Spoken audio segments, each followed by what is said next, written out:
Hey everyone, so I was just going to give you an example of a range wipe and how a range is ultimately created and how orders are stacked.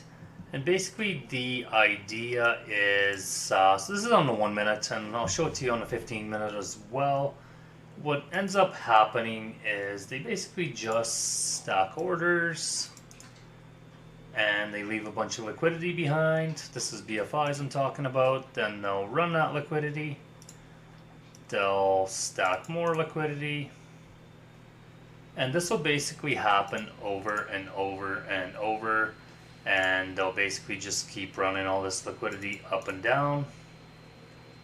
And the idea is that if you are involved in any of this, again, you want to be buying from the lows, selling from the highs.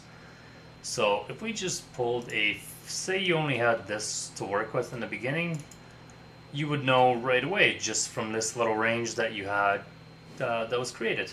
You would take your buys from here and you would take your sells from up here. Anything that is sort of in the middle just becomes liquidity and gets run, and you can see how price moves around that 50% mark. You really want nothing to do with it. Now, as the range expands, so does your fib. And essentially, if you're taking orders on any of this, obviously this will have to come into higher time frames, such as 15, for you to build a proper narrative. But a lot of times when you are playing in the range, you're just playing the edges.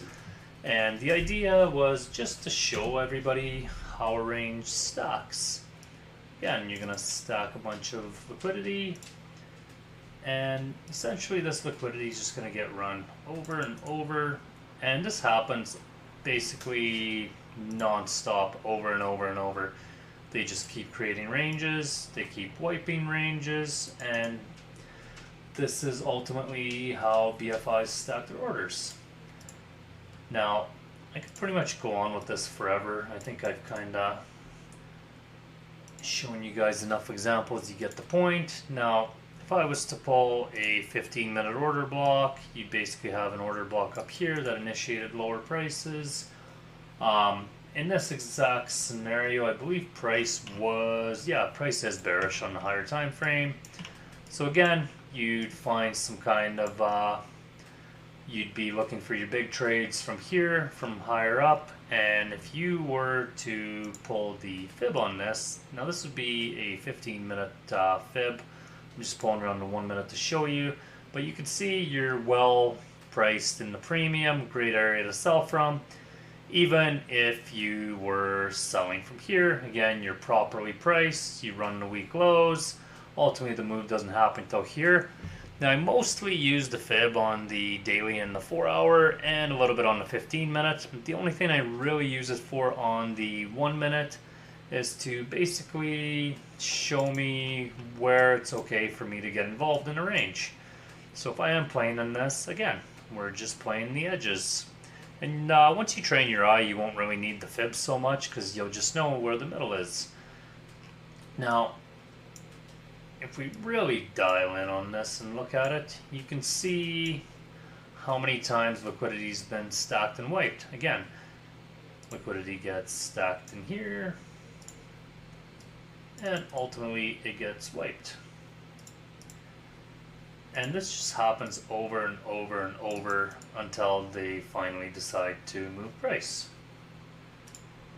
And ultimately, once they've had enough and they've stacked their orders, you can see pretty much liquidity gets stacked, stacked, and they just keep running all their stacked orders. Liquidity gets stacked, and then the real move comes, and as you can tell, the real move is obviously with higher time frame order flow. And we'll get into more of this when we get into the liquidity topics. I just wanted to show everybody what a range essentially is and how to kind of play it. We'll get into more examples when we get into the end of the course where we're putting it all together. I want to frame some buy scenarios and sell scenarios and basically put all the concepts together. Now I want to show you something here.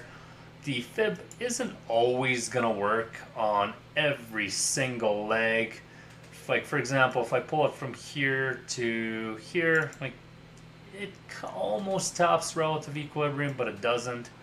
Then I pull it on the next leg from this impulse. Here again, we don't get tapped in. And a lot of times it'll do that, but not always. I would say over half the time it will come back into discount as you're buying. And if it doesn't, that's totally fine. Like this stretch kind of isn't the greatest for the fib, but a lot of times you'll find that it does work. For example, here price moves, and you can see we come back to the 50%. And like I said, I like to use the fib on the daily and the 4 hour mostly, and I do use it a little bit on the 15-minute, but not as much. But it can be handy, and there's several ways of using the fib, and I'm going to kind of talk about that in a second. I think you guys get the idea. The idea is if we're selling and order flow is bearish like it is here, we're just looking for a decent place to sell from.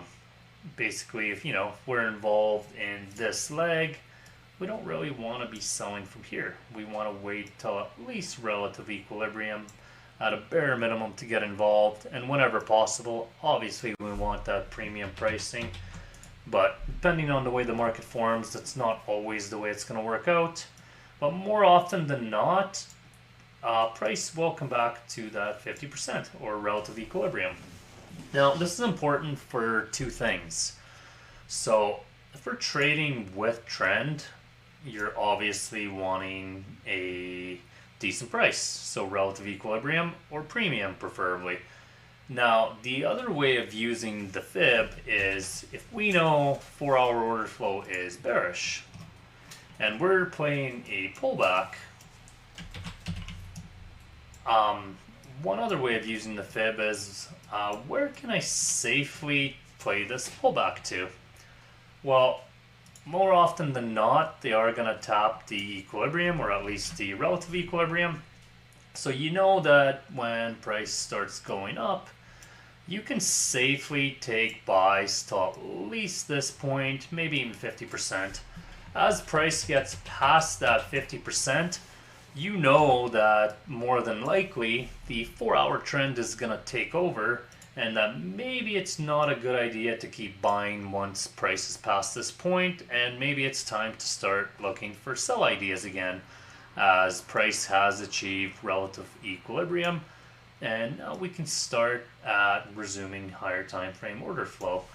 And I always like using the fib anytime I'm going counter trend, just to let me know where the trend is likely to stop.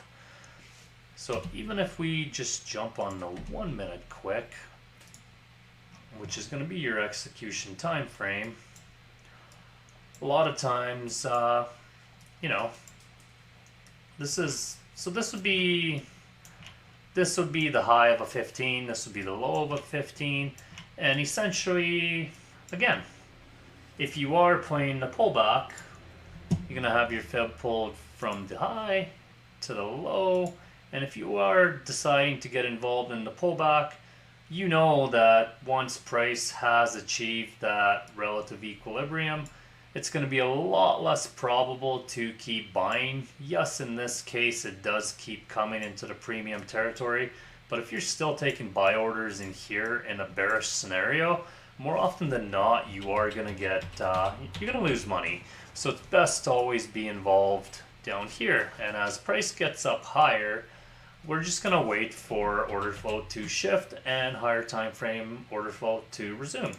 So here we basically, if you were to frame this, this would be your 15 order block.